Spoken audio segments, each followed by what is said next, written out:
Questo è un viaggio dentro lo sguardo di uno scrittore nascosto, schivo, capace di interiorizzare e distillare un potente concentrato poetico, dove la Sardegna si trasfigura e i suoi luoghi geografici diventano paesaggi interiori, paesaggi dell'anima.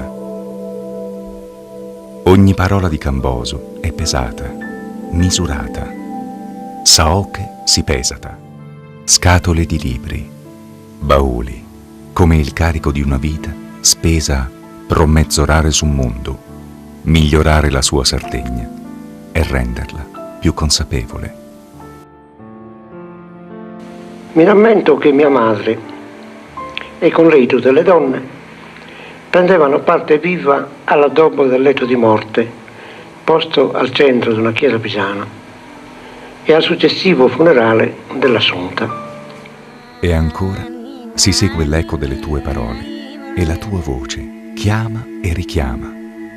Attilammentasa, ti ricordi, ti ricordi. Come potremo non ricordare